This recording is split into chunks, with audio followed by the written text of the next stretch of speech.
Under the towering granite walls of a legendary northern stronghold, Duke Ilian stood like an unbreakable cliff. Steel shimmered under a dying sun as his battalion manned the ramparts. He was the unfailing shield of the Frostlands. But today he faced a nightmare beyond reckoning, an infinite deluge of the walking dead. Their rotting husks marched through a suffocating emerald miasma that poisoned the very earth they trod. A terrified sentry screamed his trembling hand, pointing deep into the heart of the ghoul army. A chilling shadow emerged, Dorian, the undead knight, a name that struck terror into the bravest warriors. Facing him was suicide. Even 10 elite paladins would tremble. A veteran soldier looked at the Duke with hollow eyes. He begged for a retreat, urging a desperate siege defense. He saw zero chance of a field victory. But Ilian's resolve was iron. If these gates shattered, the entire kingdom would burn in their wake. He roared that they would hold this ground until their last breath. There was no backing down today. Suddenly, the Duke gasped. A lightning-fast streak of motion tore across the snow toward the undead horde. A lone warrior was blitzing the enemy with godlike velocity. The Duke struggled to track the movement. Shocked murmurs rippled through the ranks. It was Lord Urin Rox, heir to the prestigious Southern Marquisate. Is he using daggers? A soldier hissed, while others watched in absolute disbelief at the reckless charge. They whispered it was a death wish. No one could survive a head-on collision with a monster like Dorian. Then Urin struck. His twin blades carved through Dorian, melting the knight's armor like ice in a furnace. Total silence. Urin moved like a ghostly reaper, his daggers turning high-level undead into puddles of sludge. The battlefield was littered with dissolving remains. The soldiers stood frozen, unable to process the carnage. Is he an angel? One whispered.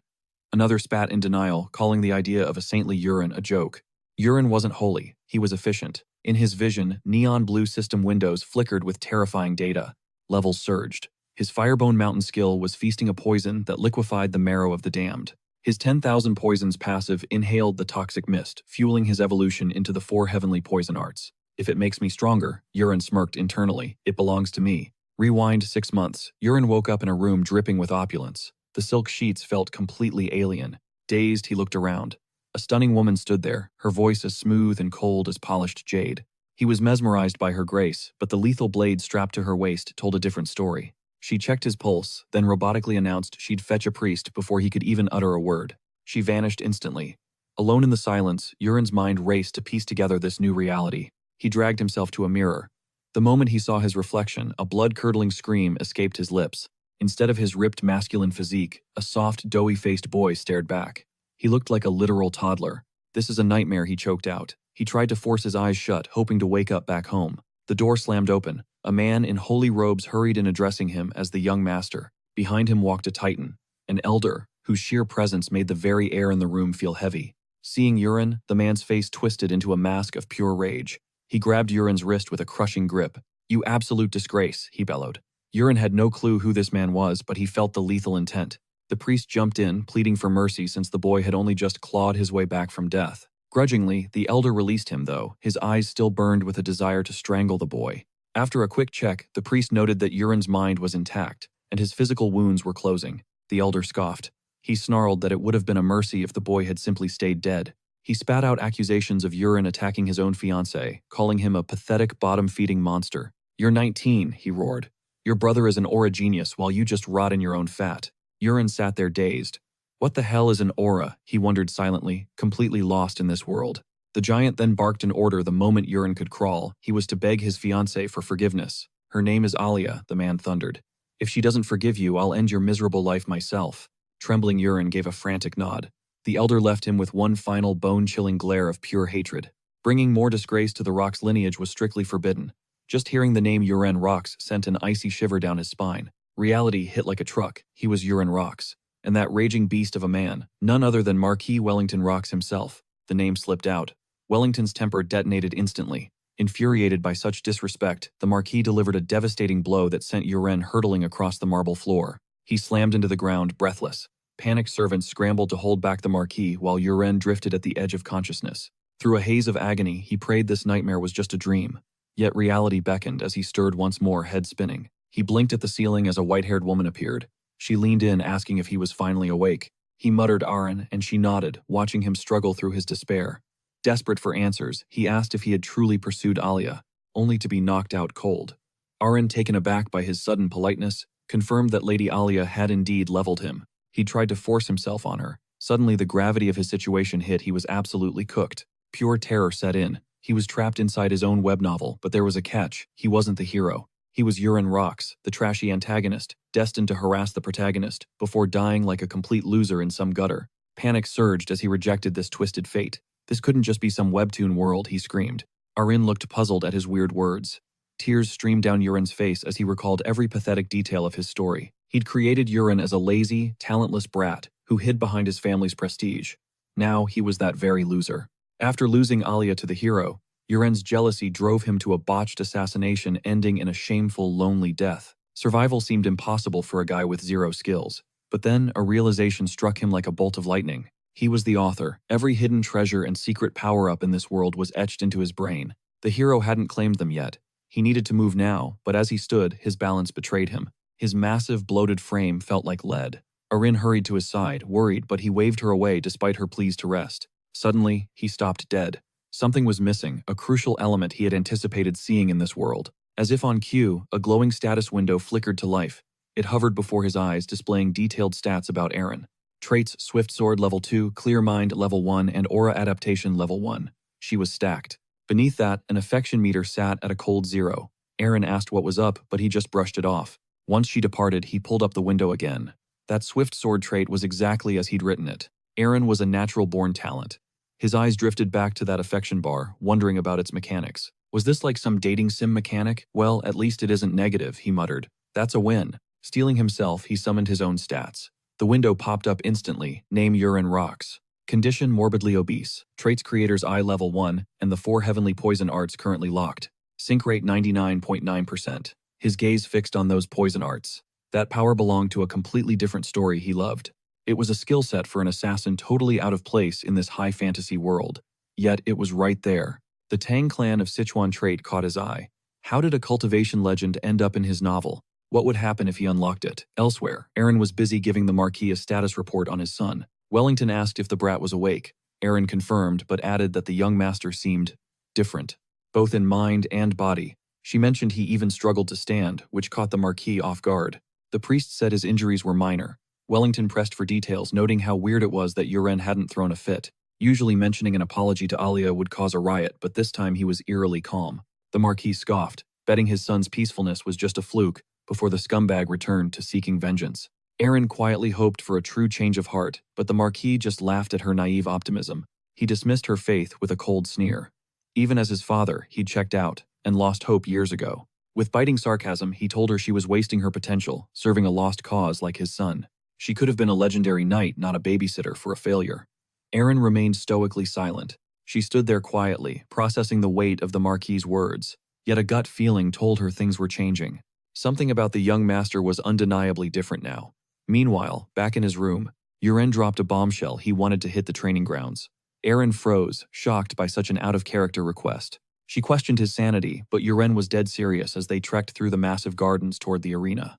Urian's focus sharpened. He analyzed the hidden traits unveiled by his latest power. The Creator's Eye granted him total insight into everyone's stats. Yet the Tang clan of Sichuan ability stayed sealed. He suspected his massive frame, specifically his extreme obesity, was the ultimate wall. He needed a total physical overhaul, step 1 exercise.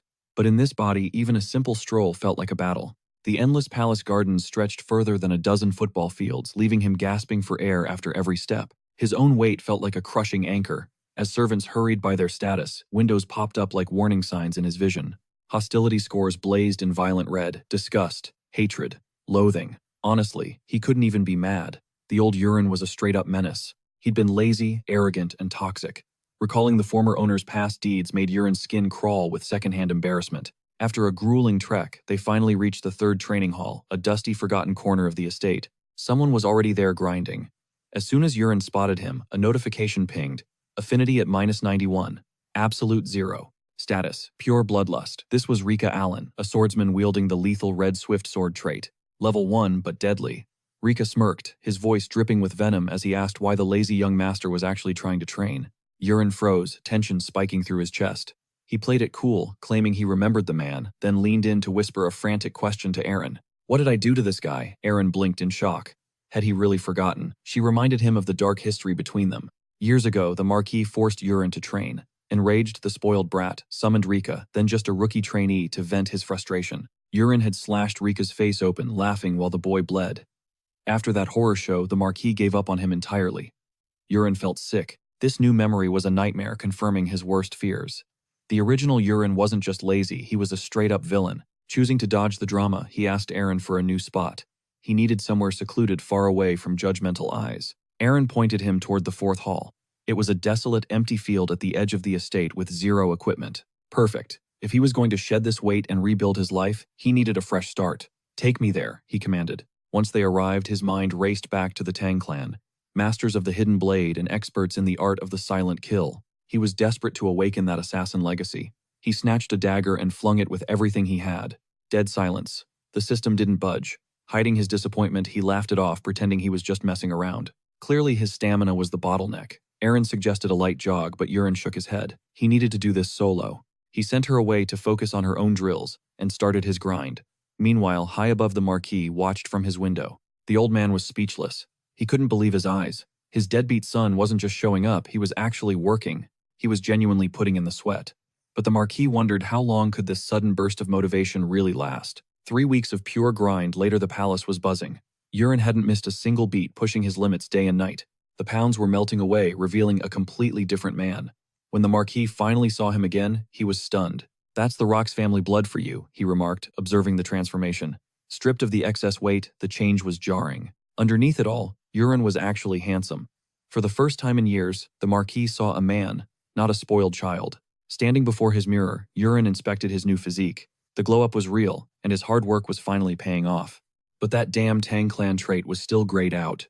One more month, he told himself. If not, I'm stealing the protagonist's fate. He'd have to hijack the main character's destiny.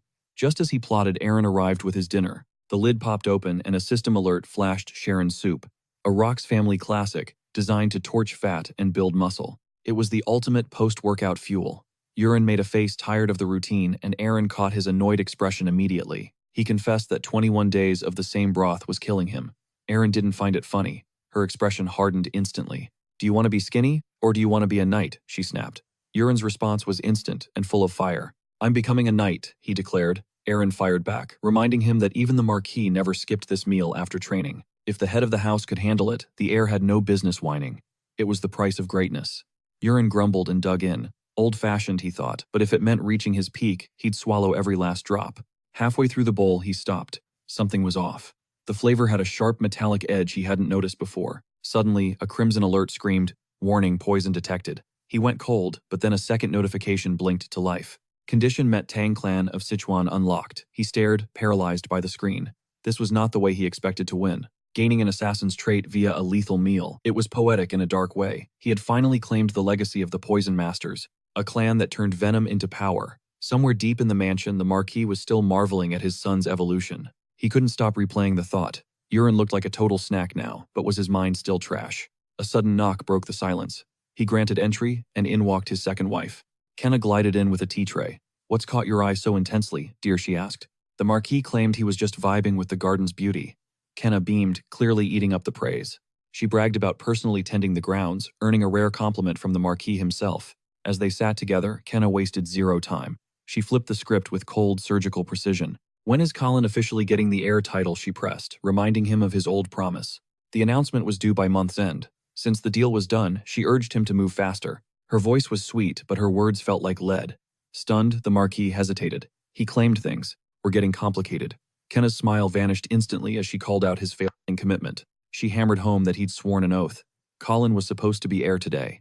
The Marquis sighed heavily and admitted things had spiraled. "I'm sure you've heard the rumors," he started, his voice trailing off. Urine was finally awakening. As the firstborn of House Rox, he was still a prime contender for the throne. With his rapid growth, the Marquis argued it would be peak stupidity to ignore his potential now. Kenna pivoted instantly, faking a warm smile. She claimed that she, too, had noticed Urine's shift. She pretended she'd been losing sleep over him, but now felt totally relieved. She noted how great it was that the eldest son was finally acting like he had a brain. The Marquis let out a dry, sarcastic chuckle. It was honestly hilarious to him. That one slap from a girl fixed what years of training couldn't. Kenna pressed again about the heir situation. But he argued 3 weeks of grind wasn't enough for a final call. He needed to watch Urine more closely. If Urine flopped, he promised the title would go straight to their son, Colin. Masking her saltiness, Kenna played the doting wife and invited him to their chambers. She exited with elegance once the work was done. But the second she was alone, her mask shattered. Pure, unadulterated rage exploded from her. Her face twisted into a demonic snarl as she swore to destroy Urine. Back in his room, Urine sat frozen. That glowing system notification was still burning into his brain. The Sichuan Tang clan trade was officially live. It was wild that eating literal poison was the key.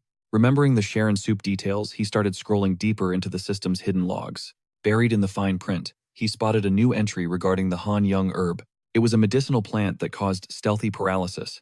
Small doses were basically harmless to most, but over time, it meant a slow, agonizing death. Aaron's voice suddenly yanked him back to reality. "Why did you stop eating?" she asked. Urine blinked, then started shoveling food like crazy. His mind raced as he chewed. Someone was trying to take him out. He recalled his novel's plot. Colin was supposed to be named heir right now. If Urine's training ruined that, then someone was getting desperate. His suspicions immediately locked onto a few very specific targets. Ding. A new system alert flashed. Condition met. Weak paralysis. Poison unlocked. Finishing the soup, Urine gave a creepy smile and told Aaron the meal was straight fire. He claimed it moved him to tears, then asked for some solo time. Aaron gave a polite nod, wished him good night, and vanished. Alone at last, Urine summoned his shimmering status window. It showed his stats still chunky, slightly poisoned, and feeling the burn from his workout. His traits were there, but by locking in like a pro gamer, he realized something huge. He could access hidden layers. Checking the Sichuan Tang clan trade revealed 3 new subcategories: poisons, secret weapons, and martial arts. Everything was currently grayed out, so he tapped the poison tab first. A massive list materialized. Paralysis, toxins, truth serums, soul-killing smoke, the works. They were all level-gated. To brew even basic toxins, he had to master an internal energy technique first. Makes sense. Tang Clan mastery was all about using internal energy to dominate poison. He closed the menu. He accessed the martial menu, hunting for an internal cultivation secret. A list materialized featuring the dark poison arts, the thunder needle arts, and the 10,000 divine poisons energy. A prompt warned he could only master one path. For a wuxia junkie, the choice was light work, while the dark poison path focused solely on toxicity, and the thunder needle path favored stealth weapons. 10,000 divine poisons promised both. The grind would be brutal, but the versatility was unmatched. He locked it in instantly. Suddenly, a massive shift rocked his mental landscape. Ancient chants and ethereal energy circuits burned into his mind like instinct. Ripping off his shirt, he took a breath. Dropping into a lotus position, he ignited his cultivation. For the first time, raw chi surged through him. That vital essence coursed through his meridians. He funneled the heat toward his dantian, his body's core furnace. Time blurred into a trance. Before he knew it, dawn broke, yet he hadn't closed his eyes once. Fatigue didn't exist. Instead, he felt absolutely cracked, his veins humming with power. He could feel life itself vibrating. He sensed every bird chirping outside through their energy signatures. By channeling chi to his brain, he leveled up. The system UI appeared instantly without a mirror. His divine poison's energy had hit level 1, 10% mastery. A familiar presence flickered on his radar. The door creaked open as Aaron arrived to wake the young master. She spotted his crisp, untouched sheets and realized he'd pulled an all-nighter. Urine didn't even try to deny it. She begged him to rest and ditch training, but Urine just grinned. He felt godly and wasn't wasting a second. Aaron sighed, relenting as she prepped breakfast. But as she left, a curious thought crossed her mind. Since when did the young master get so ripped? Later, Urine stood on the dusty field, dagger in hand. He took aim, and suddenly a digital crosshair locked onto the target, looking straight out of a pro-level FPS. Smirking, he let the blade fly. It nailed the bullseye. Aaron's jaw dropped as she watched from the sidelines. A notification popped. Hidden weapons trait unlocked. Aaron stammered, asking how. Urine played it cool, acting totally clueless. He claimed it was just the payoff of a month's grind. Glancing her way, he caught a rare sight. She was actually flustered. Seeing her lose her composure was a first. He decided to push things even further. Drawing a second blade, he channeled a wave of internal fire from his core directly into his fingertips. The dagger became a blur, screaming through the air before obliterating the target into a shower of splinters. Aaron gasped, her hands flying to her mouth. Feeling bold, Urine asked if she felt anything weird nearby. She shook her head, confused. Nothing felt off except for his insane physical transformation since yesterday's sun went down. His progress had been steady, but today he looked like a completely different person. That's when it clicked. Aaron couldn't sense chi. Nobody could. This internal energy was his exclusive cheat code. He realized he held a monopoly on power in this world. With a smirk, he drew one last blade. He threw it with lethal precision, splitting his first dagger clean down the middle while it was still embedded. Totally stunned, Aaron asked for a turn. He handed her a dagger, but her throw missed by a mile. Yurin let out a laugh, teasing her for finally finding her weakness. Eren just pouted, clearly annoyed. Suddenly, a glowing system prompt manifested in the air before his eyes. A new milestone had been reached. The Sajin Dunga memory was complete, unlocking a game-changing skill, Straight Strike. It was time for a demo. The description was wild. It boosted the velocity and power of any projectile, not just standard daggers or knives. Rocks, sticks, or even broken swords, anything he touched became a railgun of pure deadly accuracy in his hands. While Eren was still mourning her failed throw, Yurin quietly grabbed a shattered wooden sword from the rack. Without explaining, he told her to clear the area.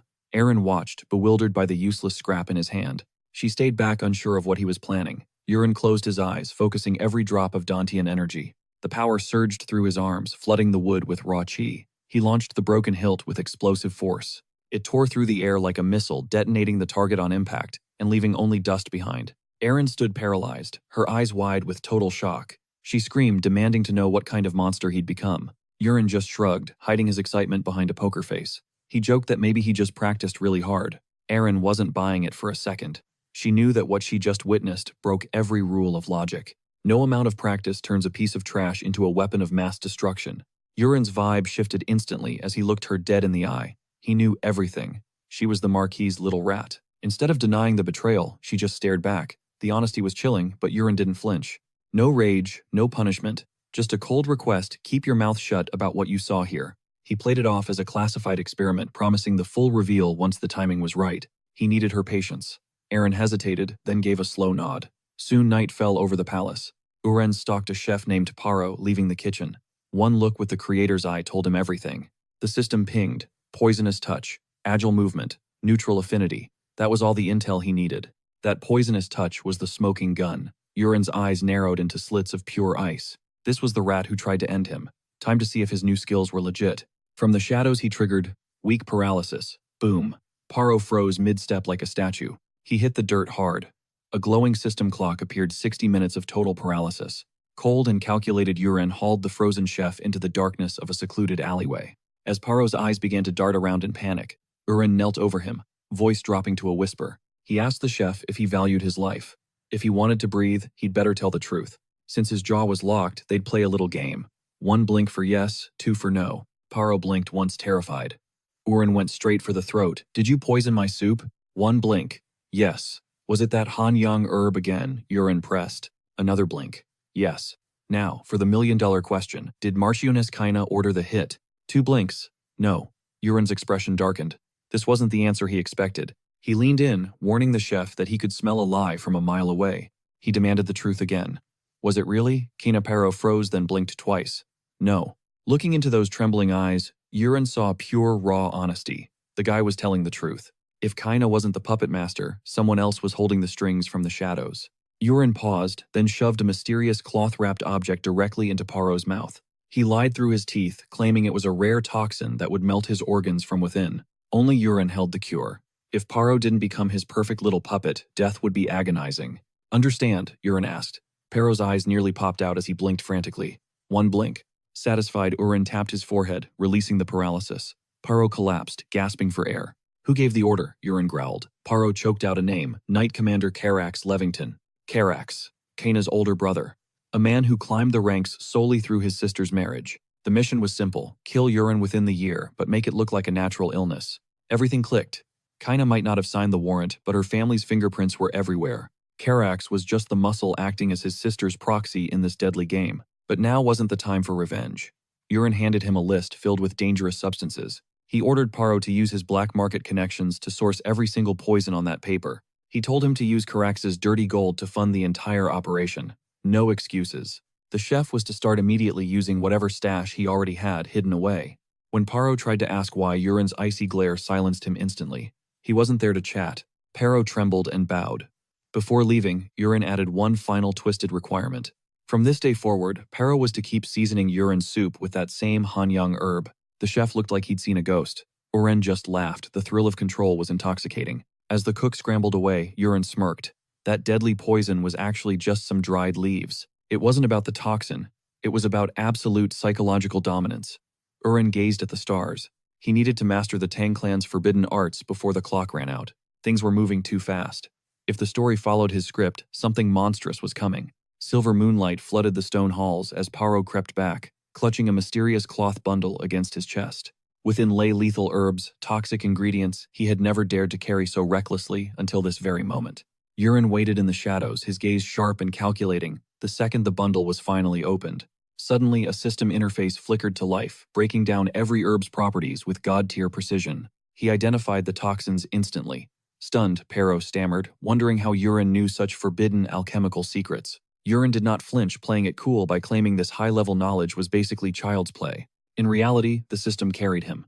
Urine then pressed Pero on why he brought so many varieties. One Hanyang herb should have finished the job. Paro countered that the herb's lethal crawl was too slow. Bodies adapt over time, but mixing it with yakrakba creates a cocktail that is purely devastating. It became an undetectable ghost. Urine realized, then poisoning was not just about killing, it was about total control. Precision and unpredictability were key.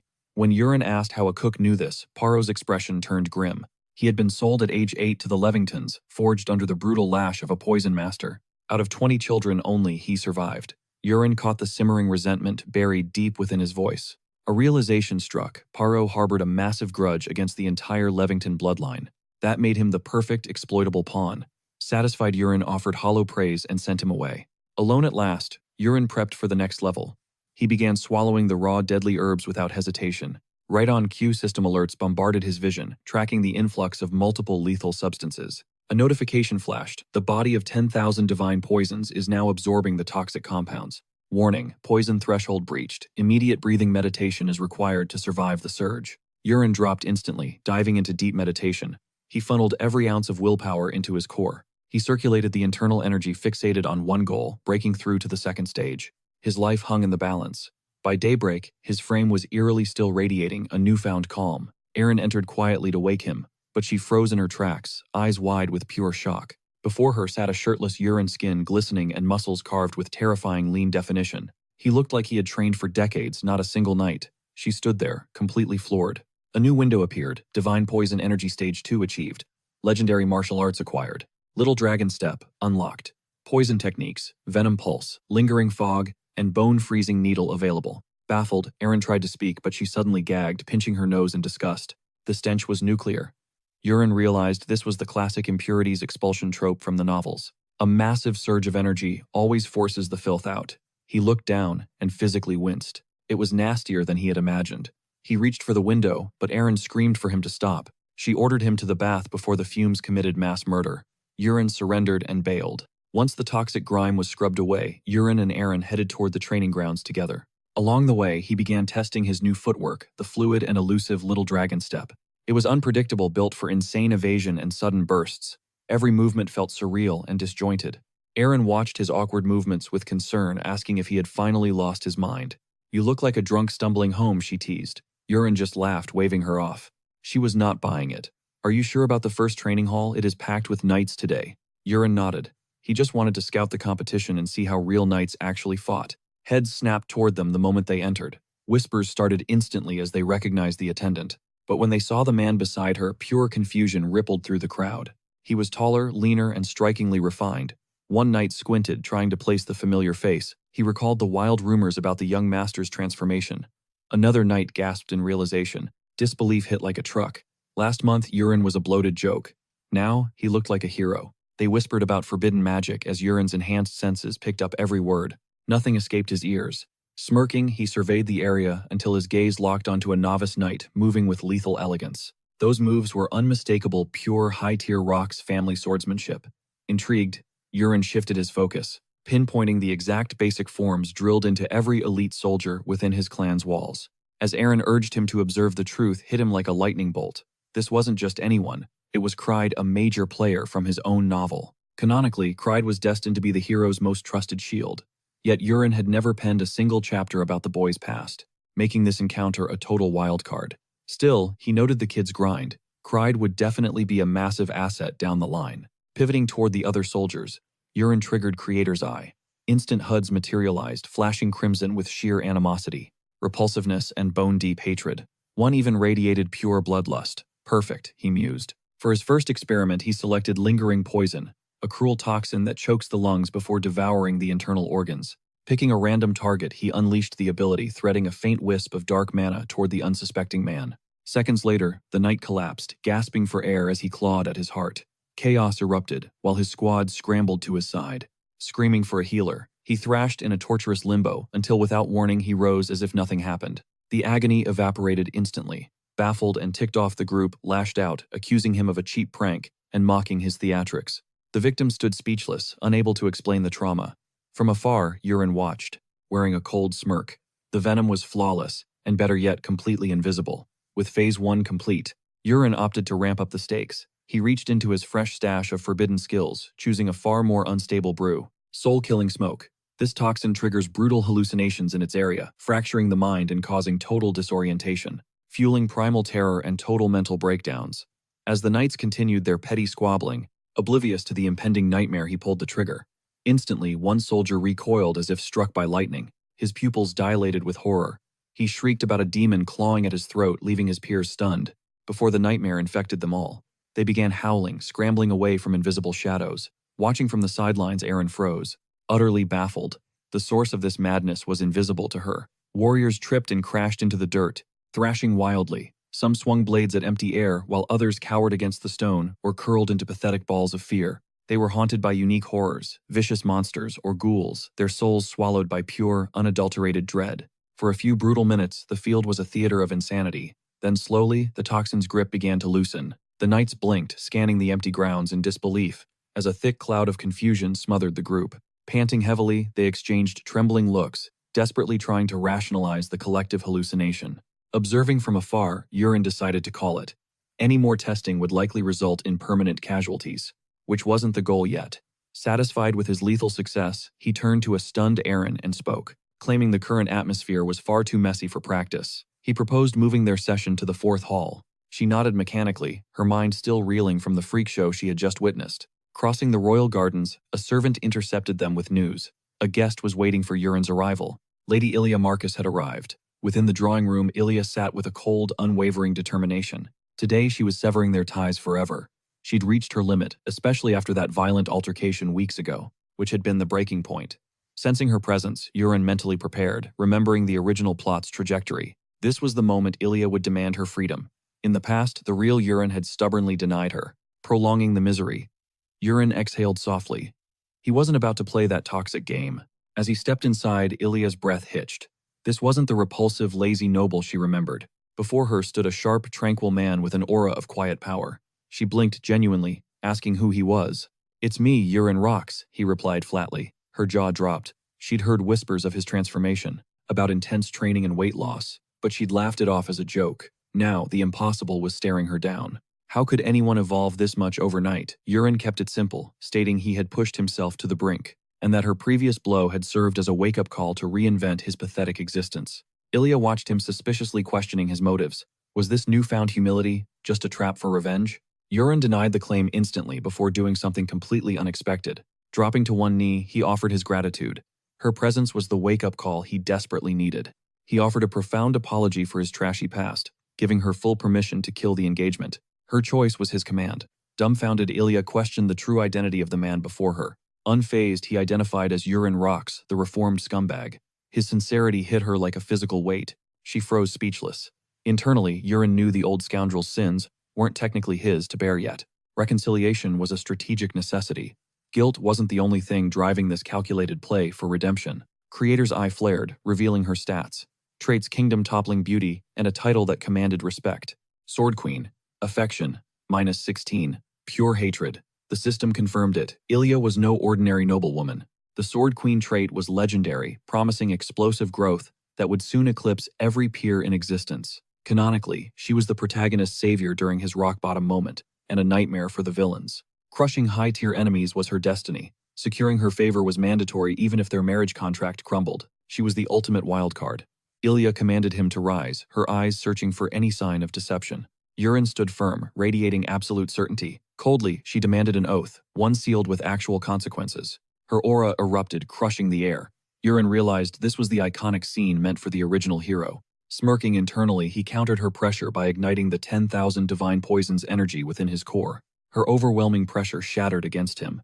Ilya recoiled, her eyes widening in disbelief at his sudden resilience. Her power had never been defied. Seizing the opening, Urine swore a blood oath to bury his former self. A heavy silence passed before she relented. Her tone softened, though she warned that her gaze would never waver. Slip up once, and the engagement is dead. With that chilling ultimatum, she vanished without looking back. Urine stood stunned. The contract remained intact. Against all odds, he had survived the chopping block. Outside, the Marquis intercepted her, his face a mask of concern, as he asked for her final verdict. The engagement stands, she declared firmly. The Marquis froze, completely blindsided by her unexpected choice to stay. When pressed for a reason, Ilya hesitated. Rumors of Urine's radical transformation had piqued her icy curiosity. She expected to find the timid, soft-hearted boy of their childhood hiding behind a mask of reform. But the man in that room was a stranger, someone far more formidable than the child she once knew. He was different, dangerous. For now, she'd gamble on this new version. The Marquis questioned her absolute certainty. Her face remained stone cold. I'm certain, she replied, her voice now carrying the sharp edge of a blade. If he reverts to that pathetic disgrace again, I will personally end his life with my own hands. Instead of taking offense, the Marquis roared with laughter, clearly enamored by her fierce spirit and lethal resolve. Only a woman like her could tame his son. She politely declined his offer to extend her stay. Her father expected a breakup. Staying longer would only spark unwanted suspicion back at her family's estate. He urged a final goodbye, but she refused. He's likely training, and I won't disturb his newfound focus. She vanished. Later, a summons arrived. Urine entered his father's study, feeling the weight of the moment. The Marquis joked about the stranger standing before him. For a split second, a cold sweat hit Urine. Had his cover been blown? But the Marquis just chuckled his pride, masking any real suspicion. He praised his son's sudden discipline. Now do you know why I've called you here? The Marquis asked. Urine didn't hesitate. It's time for my night training to begin, he said, with absolute confidence. Impressed by his son's intuition, the Marquis agreed. It was time to pass down the family's legacy. The Rock's family swordsmanship was legendary, but Urine had a different, far more unconventional path in mind. He dropped a bombshell he wanted to master, throwing weapons rather than picking up a traditional sword. The air turned frigid. The Marquis scoffed, labeling such methods as nothing more than disgraceful, cowardly tricks. Daggers are for thieves. He spat that throwing knives were useless against armor, let alone a beast's hide. A Burik's scales would ignore a needle, but Urine doubled down, proposing a high-stakes winner-takes-all wager. If I slay a Burik with only a dagger, you train me personally. The Marquis stared in disbelief. Enraged by such defiance, he claimed no amount of training could pierce a Burik's hide without aura. Even a century of practice would lead to a gruesome death. Urine smirked, calling the Marquis' bluff if his defeat was so guaranteed. Why dodge the wager? Sensing a perfect chance to humble the brat, the Marquis finally gave a smug nod of agreement. The deal was inked. Success meant the Marquis would finally respect Urine's path and provide elite training. But failure meant game over. He'd have to bury his dreams and become his father's obedient puppet. Fueled by pure adrenaline, Urine dived into prep. He knew Bjork's scales were practically indestructible. He'd literally authored this beast into life. To survive, he'd have to binge on more taboo herbs. His goal, pushing his divine poison energy to the 3rd star to unlock a lethal advantage. That night, Aaron delivered the Marquis' summons, confirming the the trial schedule. High noon at Training Hall 1. Urine asked if she'd heard. She confirmed the entire palace was gossiping. Most were just clowning him.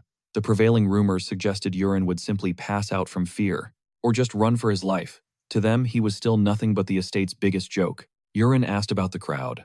Aaron nodded. The Marquis was keeping the doors wide open for everyone. The hype was spreading like a virus. Urine realized this trial had morphed into a twisted spectacle, a literal gladiator show. When he looked at Aaron, she simply whispered that tomorrow was his time. Under the moonlight, Urine's aura surged to the 3rd star. Then the day of reckoning finally dawned. The hall was overflowing. Knights, nobles, and servants alike crowded in to watch the carnage. Urine stepped into a wall of whispers. The Marquis looked down, asking if he was ready. Scanning the massive audience, Urine heard his father play dumb, claiming only a few knew. Yet here they were. He warned Urine not to humiliate the Rock bloodline before this many eyes. Suddenly, a high mage began chanting the ritual. Urine watched, mesmerized by the raw magical energy. Seeing real magic live was hypnotic. Until the floor started vibrating with a violent tremor. Static crackled as a dust cloud erupted, revealing a nightmare-made flesh, the Biorik. Standing 5 feet tall, it looked like a mutated, bloated sea demon spat out by the abyss. Electricity danced over its slimy skin. The crowd gasped in terror, but Urine just stood there. He stared with pure nostalgia. He remembered sketching this beast on a whim during a deadline. He'd dreamed it up over sushi while panicking about work. Without legs, it looked almost cute. Suddenly, the Bjork pounced. Screams filled the air, but the Marquis signaled the guards to stand down. Urine hissed a curse. No one mentioned the monster would go for the kill immediately. But the thing was sluggish. Urine inhaled sharply, steadying his pulse as the world slowed down. Scanning its armor, a literal crosshair flickered in his mind, locking onto the target. His poison energy flared, guiding his hand as he launched the dagger with surgical precision. The steel hissed through the air, piercing the Bjork's only weak spot, the soft joint under its arm. One scream, then a heavy thud. Silence gripped the hall before exploding into a deafening roar. They chanted his name, losing their minds over the miracle. Urine just stood there processing it. He'd ended it with a single strike. Nearby, the Marquis was frozen in total shock. He turned, demanding an explanation. Urine just shrugged, saying his aim was simply on point. He'd just hit the sweet spot. The Marquis snarled in denial, claiming the math didn't add up. One knife shouldn't take down those scales. Urine just flashed a predatory grin, raising his voice. He spoke loud enough for everyone to hear, reminding his father that a bet is a bet. Surely a Marquis wouldn't break his word. The Knight Commander quickly stepped in to save face. He argued it was a lucky shot into a freak gap. Pure coincidence, nothing more. Rattled by the outcome, the Marquis demanded a do-over. But Urine didn't budge an inch. Stubborn as ever, the Marquis raised the stakes one more win, and Urine gets any wish granted. Anything. But if he loses, he returns to the fold and picks up the family sword. The catch. This time, he wasn't fighting a beast. He was facing a real knight. Urine paused for a heartbeat before agreeing. He recognized the opening, especially with Commander Crox Levington watching. For a split second, he flirted with the idea of crushing Carax himself right then and there. Humiliating him publicly would be sweet, but Urine pivoted. Carax was his only bridge to Perro's rare poisons. For now, it was a no-brainer to leave him alone and play the long game. He turned to the Marquis, admitting it wouldn't be fair to duel a fully fledged veteran knight. He requested a trainee instead. The Marquis, intrigued by this sudden flash of modesty, granted the request. Then the twist Urine demanded to pick his own opponent. The Marquis agreed, curious about the boy's endgame. Without a second thought, Urine made his pick. Crid stepped forward, offering a stiff, respectful bow. The Marquis dropped a bombshell mission. He ordered Crid to face Urine in a trial by combat. His task, correct Urine's misguided path. Crid was visibly shaken by the heavy weight of the command. He looked at the Marquis in shock. But the Marquis asked if he was actually going to refuse. Crid swallowed his nerves and accepted. Sensing the awkwardness, Urine told him not to worry, he'd keep it simple. He announced a 3-dagger challenge. If Crid blocked them all, Urine would officially concede the match. The room buzzed with disbelief. The Marquis bristled, seeing the move as nothing but pure, unadulterated arrogance. He urged Crid to school his son. The crowd roared in excitement, some shouting that if Crid lost, he'd be going without food for a week. Others joked about the brutal punishments waiting for his failure. The hall hummed with electric tension. Amidst the chaos, a soft voice from the crowd wished Urine luck. He smiled faintly, feeling the boost. As the duel started, Urine activated Creator's Eye, locking onto his target. Unlike the Burok, Crid's form displayed multiple lethal red zones. Every single mark was a potential death blow. Urine didn't want blood. He aimed for the steel. With a sharp breath, he hurled the first dagger. It slammed into the blade with the force of a cannon. The shockwave rocked the hall, stumbling Crid. He barely kept his balance. The impact alone left a jagged crack in his sword. The Marquis blinked, stunned. That power was unlike anything he'd ever witnessed. Urine told Crid that strike was merely a friendly warning. Underestimating him was a fatal error. With chilling focus, he announced the second throw would carry his full strength. He ignited Straight Strike, channeled his energy, and sent the second dagger screaming toward its target. Crid braced, raising his sword in a desperate guard. But the blade met the dagger and shattered instantly. The force dropped Crid to his knees. Broken steel clattered beside him as silence swallowed the entire hall. The Marquis tried to step in and settle things privately, but Crid's voice cut through the air. He insisted the bet wasn't over. One dagger remained. The Marquis tried to dismiss the whole thing, but Urine turned to Crid, challenging him directly. Was he truly ready to let it end like this? Without a final result, he reminded him that a knight's pride demanded victory or defeat, not some ambiguity. Crid gritted his teeth, head low. Suddenly, he snapped upright and demanded a replacement weapon immediately. His aura erupted raw, wild, and undeniable. The crowd gasped as the legendary berserker trait finally awakened. Urine wasn't surprised. He'd scripted this exact moment. Pushed to his absolute limit, Crid was finally unlocking.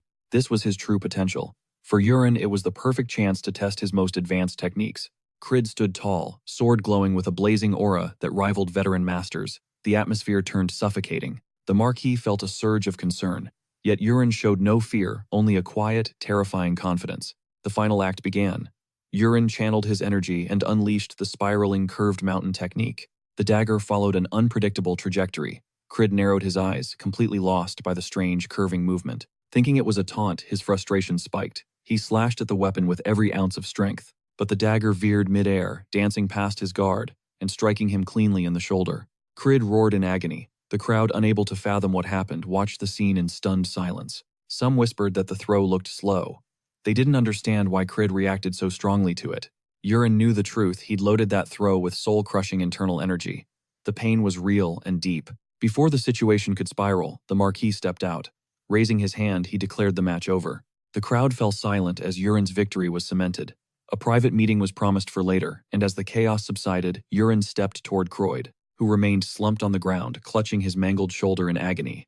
Without uttering a single word, Urien pressed his palm against the bloody wound, instantly triggering his energy absorption technique. Within seconds, the agonizing fire in Croyd's arm vanished. Utterly shaken, he stared up at Urien and stammered out a heartfelt thank you.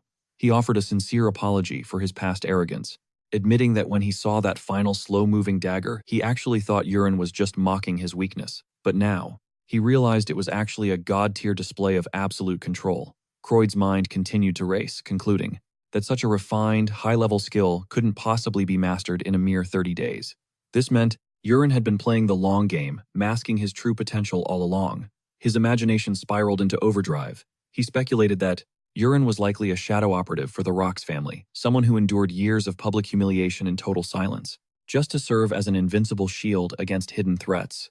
Urien listened privately, amused, realizing Croyd was a total conspiracy theorist. When Croyd swore his undying loyalty, pledging to eliminate any secret enemies that might dare to surface, a notification flashed in Urien's status window. Croyd's affinity had surged to 26, officially hitting the favorable tier. Urien didn't bother debunking the man's wild theories. He simply gave a sharp nod and dismissed him for the time being. Croyd marched away with a fiery new purpose, shouting that he would reveal the truth. Urien was never a loser, but a secret guardian. Once he disappeared, Erin stepped forward, praising Urien's performance. She admitted he fought brilliantly, then asked curiously about the bizarre finishing move he had unleashed. Urien claimed it was a new style he had recently developed and asked for her professional opinion. Erin admitted she had already replayed the entire exchange.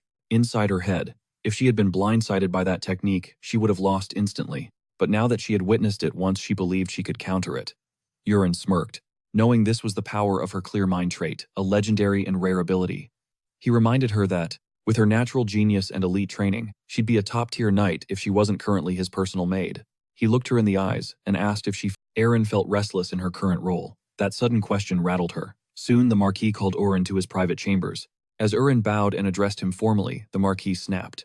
He insisted that when no one else was watching, he should be called father.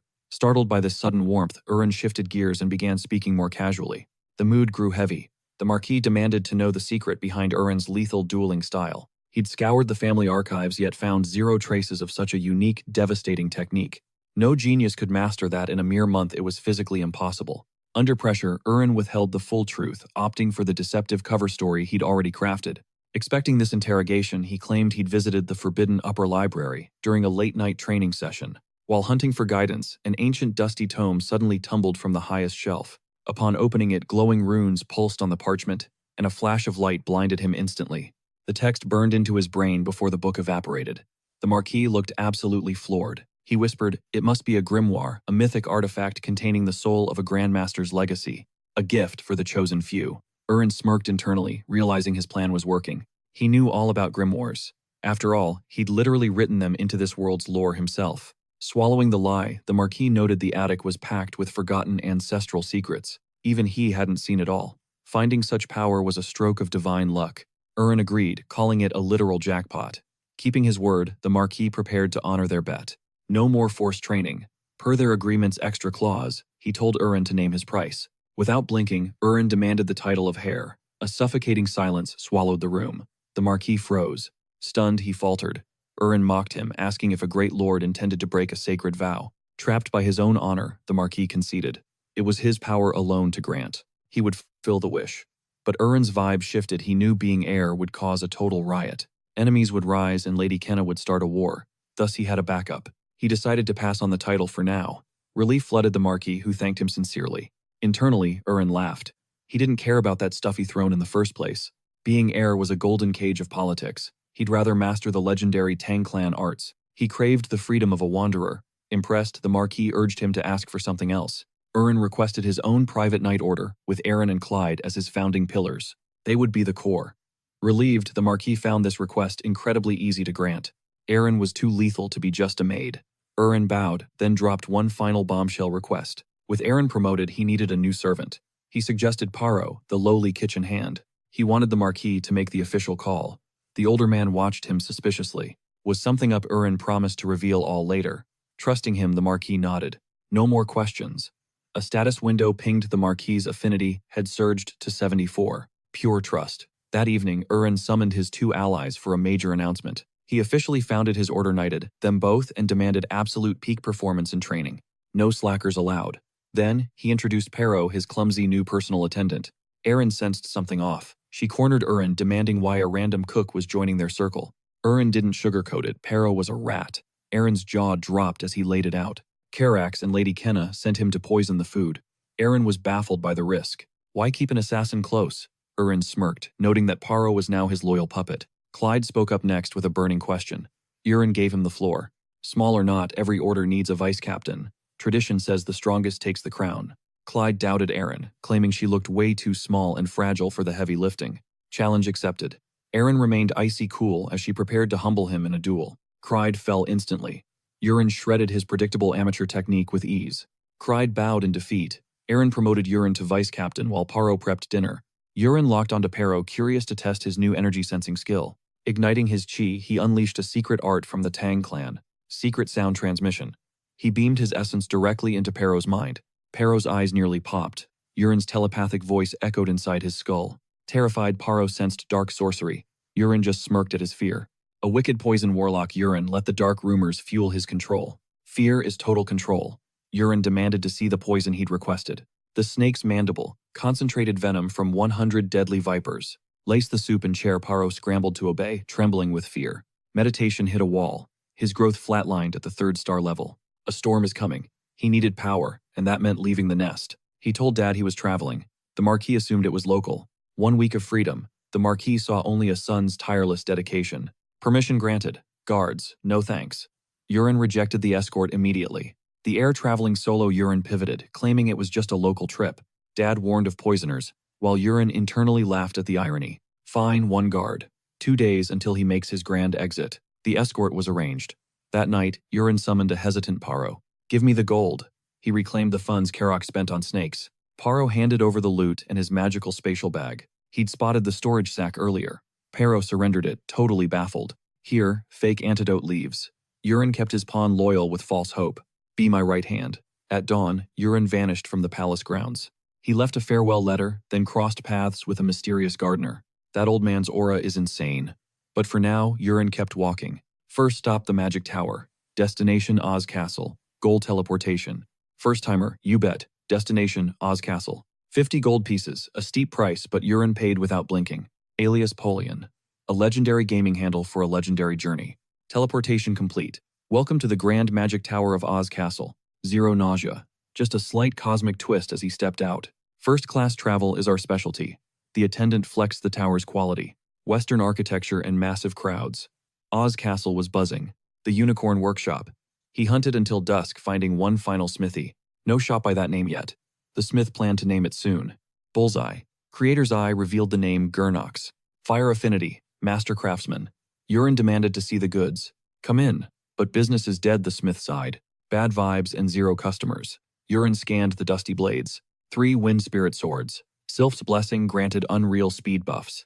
Plus, a great flame sword. Salamander's Blessing boosted every physical stat. They're failures. Too heavy for any mortal to swing, Gurnox admitted. Aaron was low-key hyped.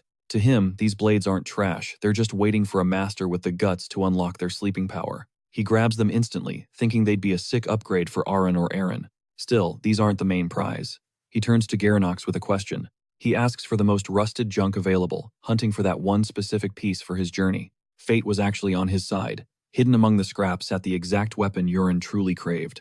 Gurnox offered the pile for 2 gold. Aaron grinned, knowing it was worth over 200. Aaron goes big. He offers Gurnox a way out close shop and become his exclusive master smith. Gurnox froze. Then Aaron dropped his name. Aaron rocks, the South's undisputed king of the spear. The blacksmith hit the floor in shock. Aaron had to tell the trembling man to stand up. Gurnox stayed, bowed, confused why a high-tier noble would even bother with a lowly smith like him. Euron pointed out that his meticulous hilt designs proved he possessed a rare soul-deep level of craftsmanship. He predicted Garanox would one day awaken a god-tier talent. Talk about an ego boost. Even if he improvised the speech, it worked like a charm. Garanox was officially on the team. Rumors called Euron a loser, but Garanox saw a leader. To prove it, Euron unsheathed the rusted dagger. One word: awaken. Suddenly, the scrap transformed into the blindingly legendary Holy Blade Agnes, a shape-shifting relic. In the original plot, the hero was destined to claim this masterpiece. Suddenly, a system alert pings. It's time to finalize a soul-binding contract with the weapon Agnes. Euron accepts. A flash blinds him, then a sharp voice hits his brain. Mage Agnes isn't exactly sweet. She's a total savage, roasting him for having 0 mana. How could a talentless guy bind her? She mocks his prophet excuse unaware. Euron literally wrote the script he's using to manipulate the world. Euron keeps it cool. He knows her secret: she can split forms and adapt to any wielder. If a sub-body breaks, she's hardwired to return to the core. He knows every exploit. Agnes snarls. Without mana, knowledge is useless. Tired of her lip, Euron decides to take control. He forces her into ring form, using raw internal energy. Agnes screams as pure chi floods her soul. Feeling his insane power, she realizes she messed up. Martial energy can totally replace mana for her.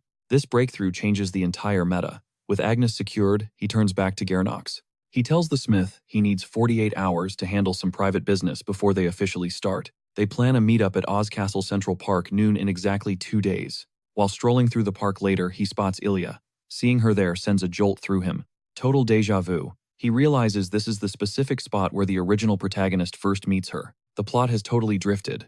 Ilya looks stunned and demands to know why he's loitering around. Euron claims he's scouting for a blacksmith. She scoffs, noting House Rocks has plenty of world-class smiths. Euron counters that he wanted his own guy, someone he chose personally, not some family hand-me-down. Ilya sighs, saying she could have helped, but Euron insists he's already found his diamond in the rough. On cue, Garanox runs up, huffing and puffing while apologizing for his terrible timing. Euron introduces his new hire to Ilya, casually calling her his fiancée. Just then, a knight cuts in calling Ilya captain. He warns her that it's time to move out. Ilya introduces Euron as her fiancé. The knight Mask Malone practically glitches in shock at the name. He introduces himself as the leader of the 5th Squad, serving under the prestigious Marcus family.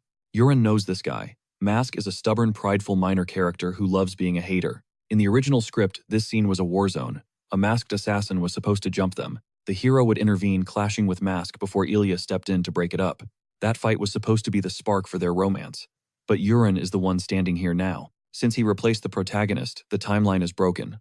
Euron knows what's coming. More importantly, Euron knew that following this event, the world would never be the same. In the original timeline, the main hero was destined to shield Ilya during this mission, saving her life. That detail was critical. Since the protagonist was missing, Euron knew Ilya's survival was now an absolute priority. He probed Ilya about her goal. She revealed that disturbing reports of goblin raids had been surging lately. Her unit was deployed near Azio Castle to scout the woods and wipe out the green-skinned threat. Euron asked to tag along.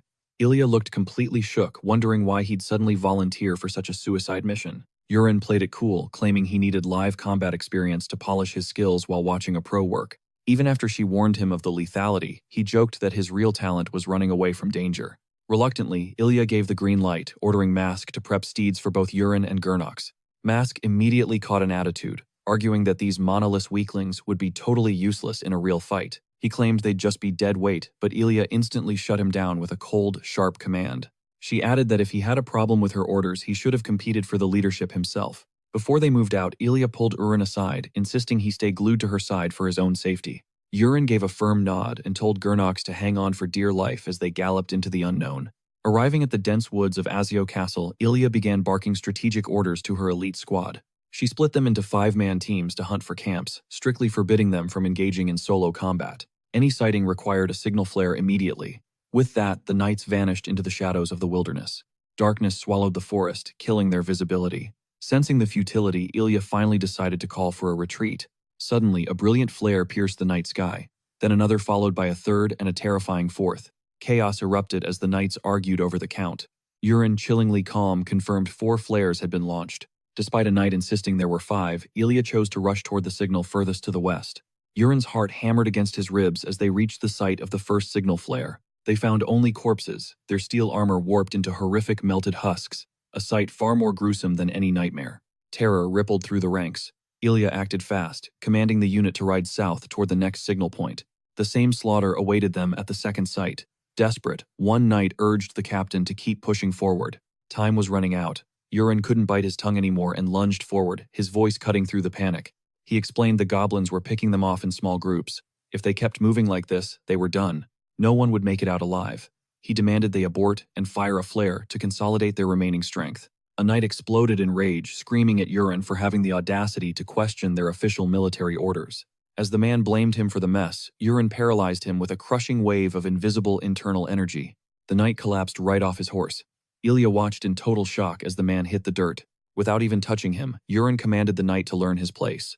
The man could only shiver in silence. Turning to Ilya, Urin whispered a reminder that she had ignored the protagonist's warnings in the original tale. That one mistake had cost them everything. He begged her to choose differently. Ilya scanned the grim horizon. Seeing the carnage, she ordered a blue flare lit. Within seconds, multiple distant signals flickered in response. Light danced in the dark as scattered units converged. Gurnox watched in awe at Urin's tactical brilliance. He whispered, asking if reinforcements would actually arrive. Urin's expression turned deathly serious. Most would perish. Gurnox turned pale as he realized a deadly enemy, Karuta, was already hunting them. Behind the scenes, the true carnage was starting. Suddenly, a traumatized scout stumbled into the clearing. He screamed for them to run just as a massive tide of goblins flooded into their field of vision. Hundreds of the monsters swarmed the area. A knight shrieked that their numbers were absolutely overwhelming. Ilya froze her heart, heavy with guilt. She apologized to Urin, certain that she had led him to his grave. Urin just steadied her with a fierce gaze. Death wasn't on the menu today as he stepped forward. It was time to unleash his secret training. With a sharp breath, he summoned the power of Agnes. He manifested black iron bullets, a lethal technique from his mastery of the third level, body of 10,000 poisons. A glowing system window flickered to life. The black iron blast was ready to rain destruction with internal power. Eat this, Urin roared, launching lethal black iron rounds into the fray. One bullet buried itself deep into a goblin's weapon. A split second later, it ignited. The front lines were instantly vaporized in a cacophony of fire and agonized shrieks. Urin didn't stop raining down explosive ordnance in a relentless rhythm. One by one, the goblin ranks were decimated. Stunned, Ilya demanded an explanation. Urin just tightened his grip, calling it his black iron blast and promising details later. With the enemy formation finally crumbling, Ilya's voice cut through the chaos, rallying her knights for a decisive victory. The time is now, she commanded. Reinvigorated, her warriors surged forward, eager to finish the remaining stragglers. A coward tried to flee, but a massive shadow overtook him. A monstrous red hand snatched the goblin out of midair. A sickening crunch echoed before the creature fell.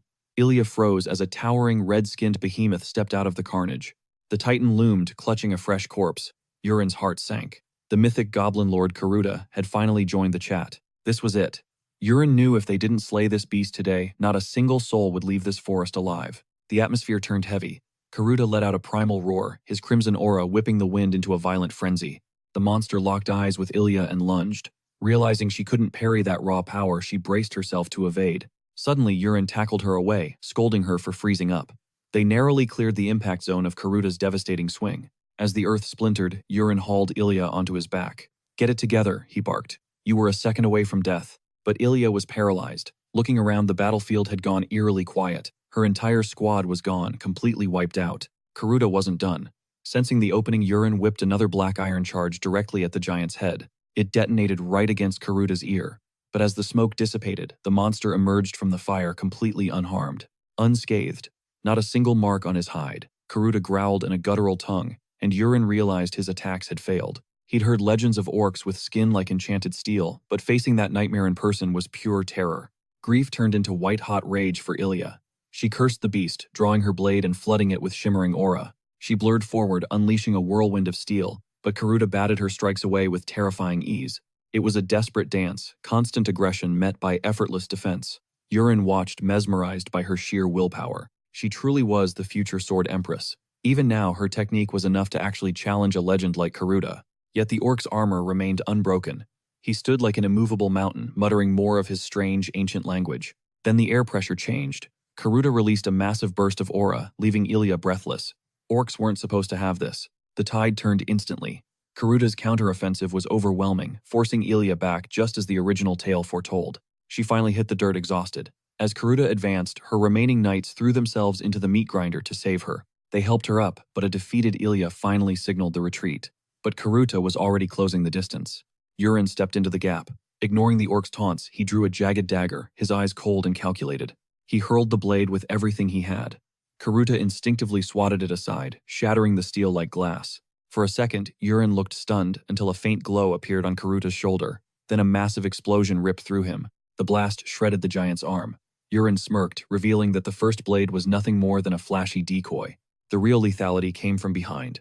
Steel skin or not, Urin taunted every armor has a breaking point. Infuriated, Karuta swung his massive blade in a blind rage.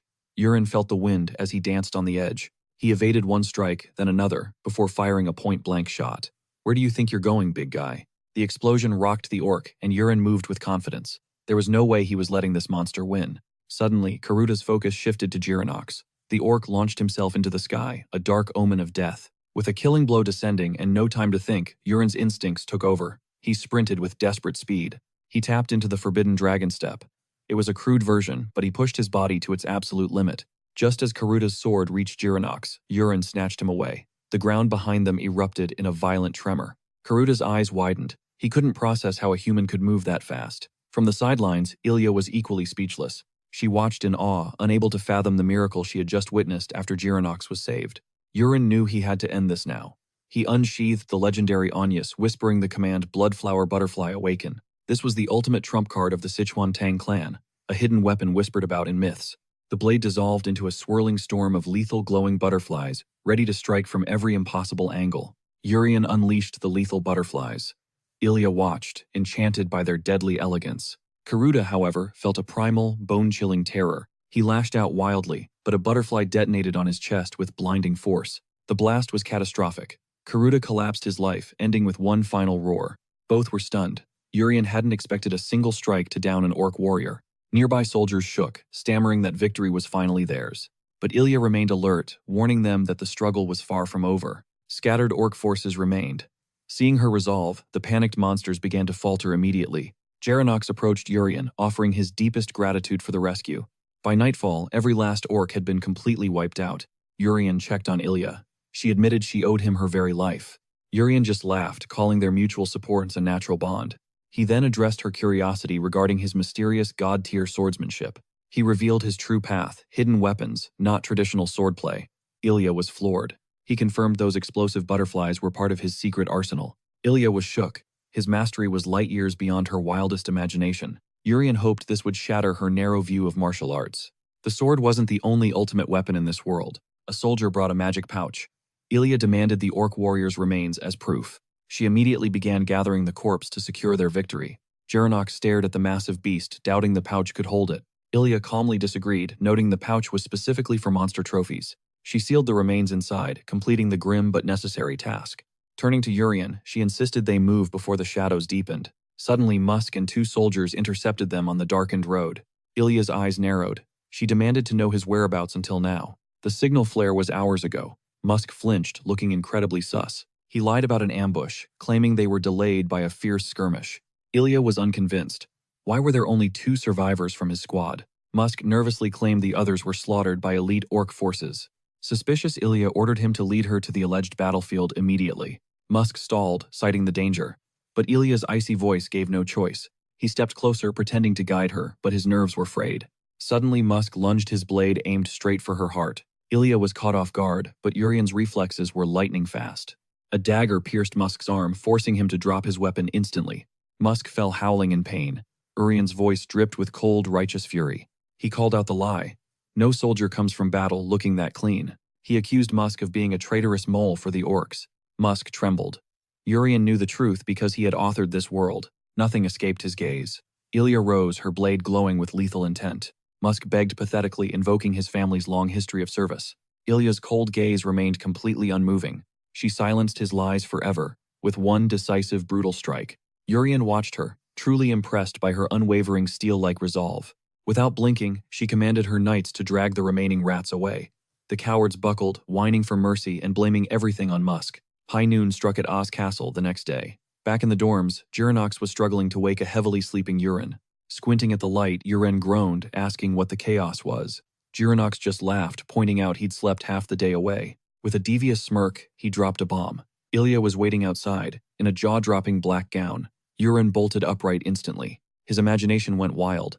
When he finally locked eyes with her in the doorway, his mouth moved before his brain questioning her sudden makeover. Gone was the heavy steel plate she usually wore. Brushing off his comment, Ilya coolly informed him he was coming home with her. Her father demanded an audience. Staring at her, Yurin realized the legends were true. She really was the most stunning woman in the entire world. Her ethereal aura proved it wasn't hype. Realizing he couldn't exactly say no, he reluctantly agreed to the trip. A strange feeling lingered, but the plot was moving exactly as scripted. This was the moment the hero saved Ilya and secured the meeting. He was finally facing Marquis Marcus. Ilya stepped out, telling Yurin to get his act together and meet her at the gates. As she vanished, Yurin peeked at her status window. His jaw dropped. Her affection level had already spiked into the favorable zone. All that just from one rescue. He was stunned. To him, this was a massive early win for their growing connection. He caught up with her, and they headed out together. But their quiet stroll was quickly cut short by a massive mob of locals.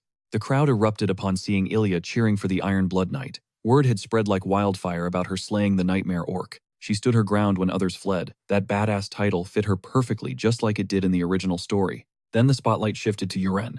Fangirls started squealing in the back, dubbing him the mysterious steel mage of the battlefield. They were simping over his looks and cool vibes. Yuren was caught off guard, but he quickly pieced together where the rumor started. Survivors told tales of him bending metal like a god, confusing his hidden blade work for high-level sorcery. A subtle blush dusted Ilya's cheeks as she turned to him. She whispered a sincere thank you, acknowledging he'd saved her twice now. Her raw honesty hit deep. Yuren played it cool, saying keeping her safe was just second nature. As they walked, Ilya mentioned she'd returned to the bloodied fields that morning with a recovery squad to collect the fallen. The carnage was way more brutal than she remembered. It hit her then without Yuren she'd be just another body in the dirt. Yuren stayed quiet, letting the weight of her trauma sink in. But Ilya wasn't about to drown in despair. She swore to grind harder than anyone to become a warrior who could crush any threat. Yuren hid a satisfied smirk. He was witnessing her true awakening. This very spark would eventually ignite her legendary Sword Emperor trait in the future. They soon reached the warp circle her father had prepped. Even though the Marcus estate was close, the Marquis wasn't taking any chances. He wanted them home in a heartbeat. The mages began their incantations, and the entire world blurred into a kaleidoscope. When the spots cleared from his vision, a massive royal mansion loomed ahead. The sudden teleportation left Yuren totally shook. Ilya gave him a calm welcome before leading the way inside. She walked with elegance while Girinox trailed behind them. Girinox couldn't even keep his jaw shut, whispering that he'd never seen such old money luxury in his life. Yuren shook off the teleportation sickness and locked in. He knew the final boss of this meeting, her father, was waiting inside. It was following the script perfectly. The air inside smelled like ancient wood, expensive perfumes, and pure power. Yuren's stomach growled. He was finally going to feast on that legendary high society cuisine he'd always heard about. They entered the massive dining hall where Marquis Marcus sat, with an aura that could stop a man's heart. He gestured for Yuren to take a seat, telling him to drop the formalities. Yuren played the part of the respectful guest. The Marquis started with a heavy thank you. He wasn't speaking as a powerful lord, but as a terrified father who almost lost his girl. Yuren gave a humble shrug, claiming he just did what was right. Suddenly, the chef appeared, serving a steaming dish with total precision. Yuren's hype was off the charts, until he saw the bowl. It was Tyrian soup, a bit fancier than the Rocks version, but still basic. It was the same boring meal he'd eaten 1,000 times. His excitement tanked, though he kept his poker face on. The Marquis beamed, explaining their family tradition of eating this specific soup after every major battle as a reset. He called it a badge of honor and the ultimate fuel. With no other choice, Yuren picked up his spoon. He thought to himself how mid the meal was. I mean, he'd literally survived on poisoned Tyrian soup before. This was a total letdown compared to the hype. Mid-meal Marquis Marcus suddenly dropped a heavy question. Yuren braced himself for whatever curveball was coming next. After surviving poisoned soup in the past, he could handle anything. This soup was nothing special. Then, without warning, Marquis Marcus fixed his gaze and asked the real question. Yuren nearly choked on his breath. The Marquis actually brought up the wedding. Ilya's face turned a brilliant scarlet. A blatant test. In the original timeline, the Marquis absolutely loathed him. But now, things were shifting. Yuren leaned in, accepting the challenge.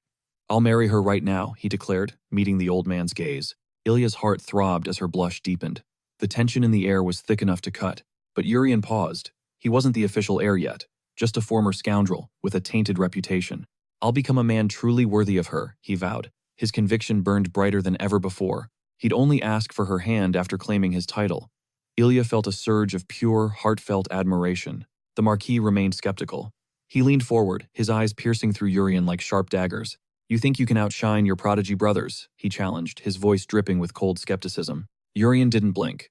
I absolutely will, he replied, his confidence shaking the very foundation of the room. A smirk cracked the Marquis's facade. He liked this fire. He'd officially back Urian's path to greatness. Suddenly, the mood shifted. A message had arrived from the Lux family. Urian froze in pure shock. Magical rumors of Urian's legendary exploits were already spreading like wildfire across the entire kingdom. Your father demands an audience after dinner, the Marquis noted, offering to lead the way personally. Urian thanked him, though Ilya was suddenly pouting. He had no clue why she was acting so salty. Regardless, he'd gained respect. Later, Urian stepped into the chamber as ancient magic began to swirl. The mana flared, projecting his father's imposing magical image right into the center of the room. The old man was livid. His roar echoed through the stone walls, vibrating with terrifying authority. Urian apologized immediately. But beneath that volcanic rage, he sensed a father's genuine hidden worry. Are you injured? The Marquis finally blurted. Urian was fine. Then came the question that actually mattered. Did you really save the girl and slay an orc warrior? Urian quietly confirmed the impossible truth. He brushed it off as luck. His father went silent, processing the news before demanding a full report. When are you coming home? He asked. Urian planned to return to the estate very soon, the day after tomorrow. Then the bombshell, bring your brothers back home with you. Urian stood paralyzed. What now? The scene shifted to a lavish, sun-kissed salon, filled with golden light. Sunset spilled over 3 figures gathered around an ornate table as the evening shadows began to grow. The Marquis relaxed on the sofa while Urian sat opposite him, his posture sharp and focused. Leaving so soon, the Marquis mused his surprise, echoing in the quiet, opulent room. He suggested Urian stay longer. It had been years since they'd shared a moment this peaceful. Urian refused respectfully. My father has set a task I cannot ignore, he explained with firm resolve. The Marquis waved it off, offering a warp gate to ensure a swift and effortless journey home. Urian gave a polite chuckle, masking his true motives. He wasn't looking for any easy shortcuts today. I'm grateful, but I'll pass, he stated firmly. The Marquis's interest was instantly piqued. He preferred the hard road of training. The Marquis let out a hearty, booming laugh at the change. You've truly changed, he grinned. He couldn't wait to see how much stronger Urian would become. Ilya beamed at him. Urian acknowledged her with a confident nod before she shyly looked away. A faint smile touched her lips. Urian was amazed she was actually smiling at him again. She seemed to approve. But Urian had a much deeper reason for turning down that warp gate. Next morning, under a bright sky, Urian stood at the gates, his cloak snapping in the wind. He signaled Girinox. The servant asked nervously if they were heading straight to the capital. Girinox pointed to the main road, but Urian shook his head with a knowing, sharp smirk. We have a detour first, Urian said, pointing toward the massive, jagged mountain peaks nearby. Girinox's eyes bulged. The Dragon's Lair. The name alone sent cold shivers down his spine. Urian repeated the name. Girinox asked with childlike curiosity if the master was going there to pray. No, Urian cut him off coldly, his gaze fixed on the dangerous snow-capped summit ahead. A cunning smirk played on his face.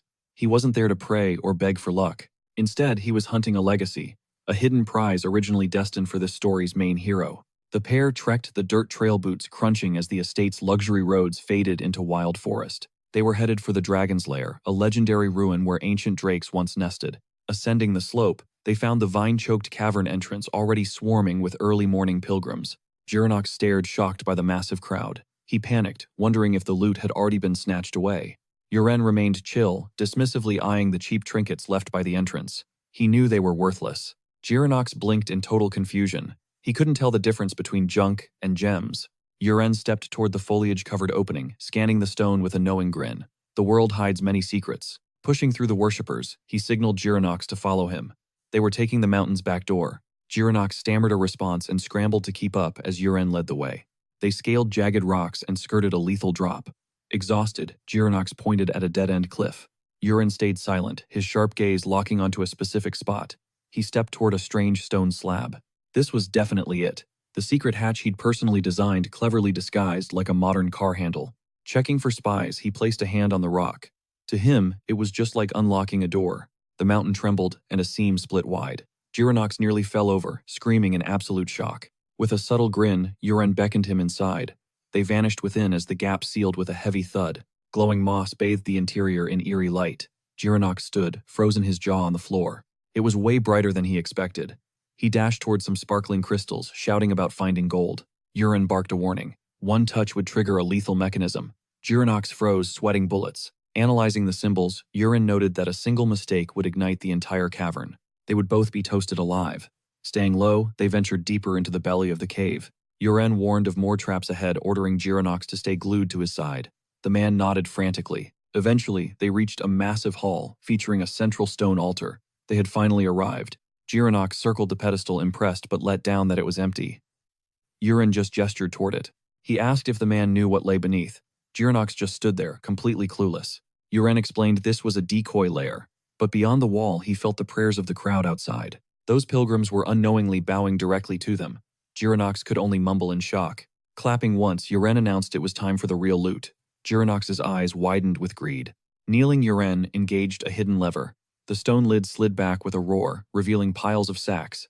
Jironox gasped at the gold coins inside, but Yuren pulled out a dark box far more valuable than gold. Soft light spilled out as the system identified the prize warrior's jade, the artifact of rebirth. It was the ultimate cheat item. He snapped it shut and told Jironox to bag the gold immediately. The man worked fast. They soon emerged, blending back into the sea of departing travelers. Jironox asked about their next move. Yuren pointed toward the warp gates leading to the magic tower. Jironox nodded, laughing about how busy the roads were, even at dawn. Then Yuren's expression shifted. His breath hitched as a sudden, icy chill paralyzed his body. Something was horribly wrong. A hooded figure emerged from the crowd, emitting a pressure so heavy it felt suffocating. He activated Eye of the Creator. Shock hit him like a freight train. That woman shouldn't be here. He couldn't believe it. This character wasn't supposed to appear until much later in the plot. Jironox asked what was up, sensing the tension. Yuren's heart raced as he measured her monstrous power. With cold realization, he knew he didn't stand a ghost of a chance against her. He didn't hesitate. Survival was the priority. He had to vanish, and he had to do it now. Yuren bolted, claiming he was starving. Jironox chased after him, begging him to slow down. Far behind, a dark-cloaked woman turned her head. Something about the boy's energy had caught her attention. Deep within the towering walls of Oz Castle, Yuren brooded on his bed, haunted by a chilling intuition. That mysterious woman didn't belong here. Her appearance felt like a glitch in the story timeline he knew. A heavy scowl deepened on his face. Why was such a god-tier entity manifesting so ahead of schedule? His gaze locked onto a radiant pill within its casing. Had that monster been hunting this forbidden treasure? This was a divine dragon cave artifact meant for the endgame. The narrative was clearly spiraling out of control. To make matters worse, the actual protagonist was nowhere to be found, completely off the radar. No rumors, no sightings, just silence. Shaking off the dread, he finally reached for the glowing pill. He downed it. Instantly, searing heat incinerated his insides as cerulean energy surged through his veins. Dropping into a meditative stance, he fought to tame the wild power. A system alert flashed before him. The metamorphosis had begun. Notifications pinged as his stats skyrocketed. He desperately needed this power-up. Hours bled into dawn during his silence. As the first light touched the floor, his eyes snapped open. A message confirmed his evolution into a heavenly martial body. A wild, triumphant grin split his face. He'd hit the ultimate jackpot, the legendary physique spoken of only in myths and top-tier legends. It was physical perfection for any combat style. Plus, he could now mimic any technique instantly after seeing it. He sprang up, feeling weightless and dangerously strong. Suddenly, a sharp rap echoed from the door. Jironox called out, seeking entry. Yuren gestured him in, but the blacksmith stopped dead in his tracks. Staring in disbelief, he stammered that the young master looked like he'd hit a massive growth spurt overnight. Yuren tried to play it cool, dismissing it as a trick of the light, but Jironox wasn't retreating. As a master blacksmith, Jironox possessed an eye for perfect precision. He knew exactly how tall Yuren was. Yesterday you were 178 centimeters, now 182. Yuren winced at the sharp observation. After a quick meal, they arrived at the Grand Magic Tower, met by a very courteous receptionist. Yuren cut straight to the point. He needed the warp gate. The man beamed, asking for their destination. The capital, Yuren stated. The man's smile vanished instantly. Access to the Empire's heart was strictly forbidden. He explained that the capital was reserved for the elite. Commoners couldn't just stroll in without high-level clearance. Without batting an eye, Yuren dropped his bombshell. I'm Urin Rox, firstborn of the Marquis family. He introduced Jironox as his personal smith.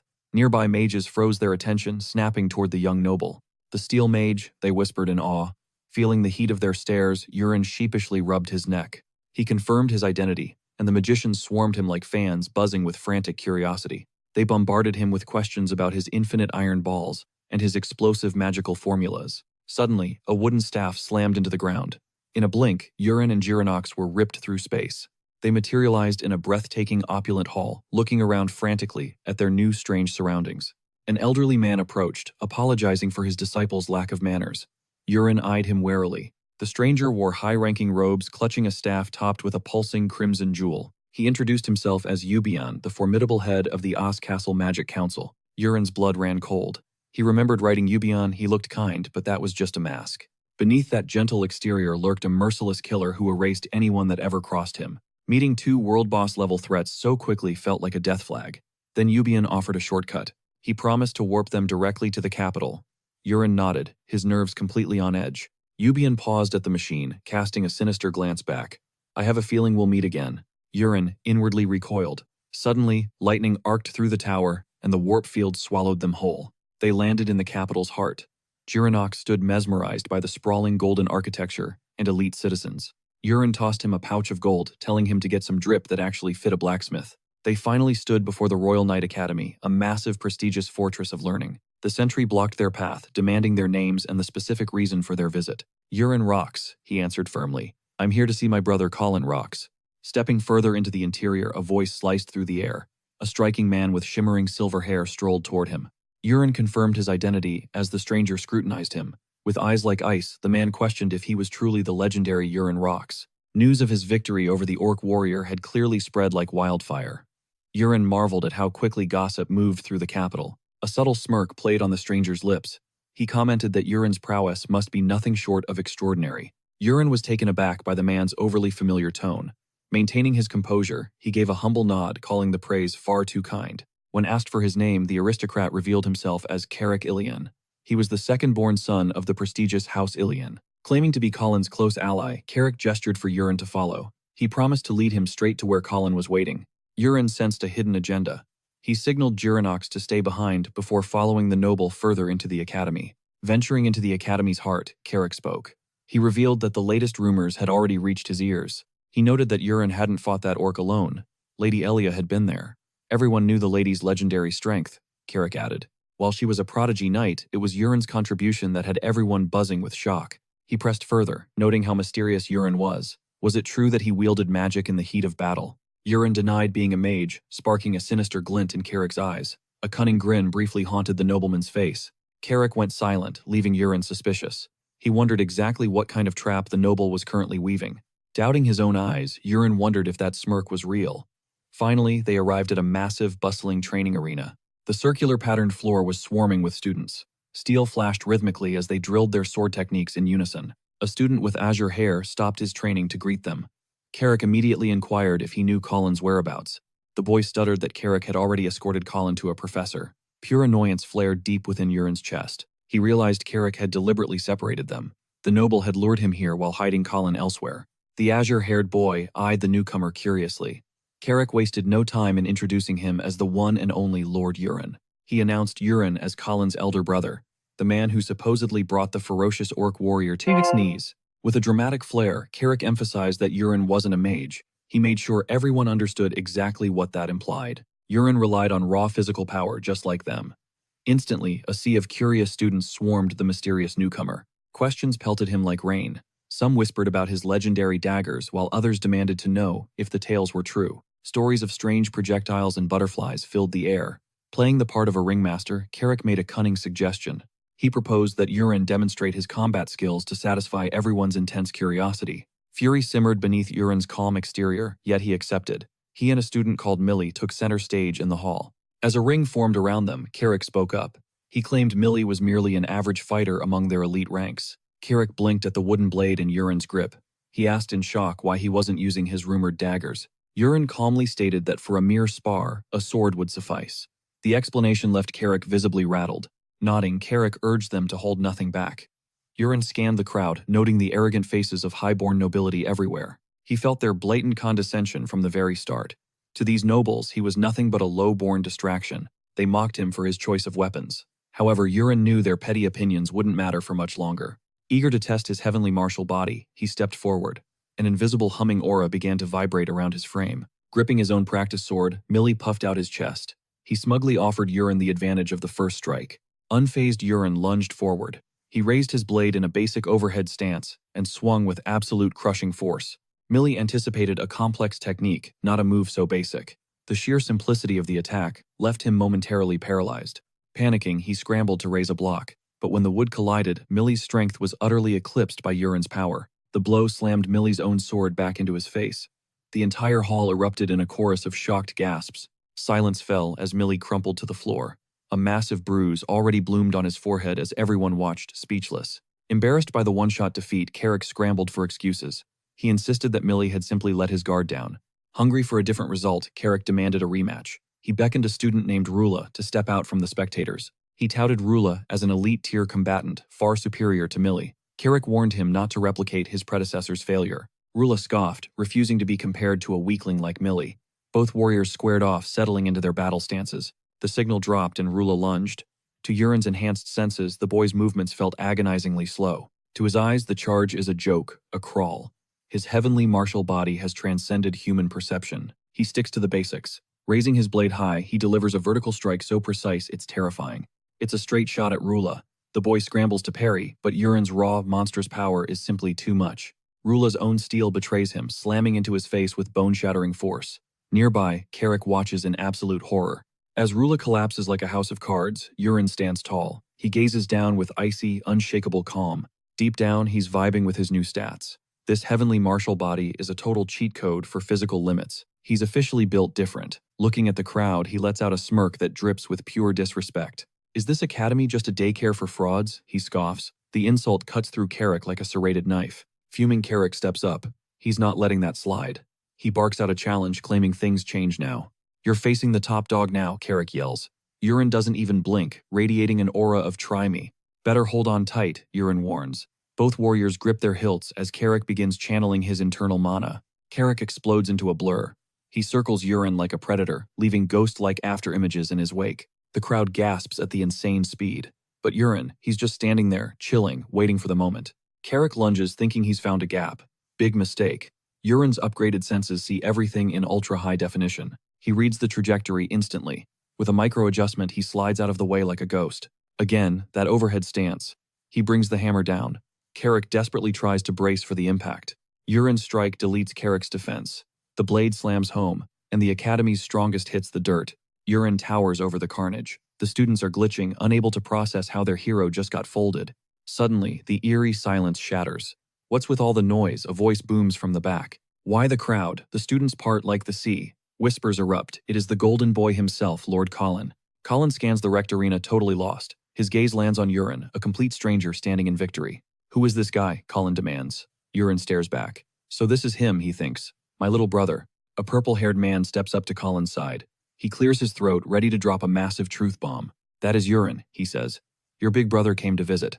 Colin's brain stops working. He just blinks, stunned. He looks around frantically, his mind not connecting the dots. Wait, where's my brother?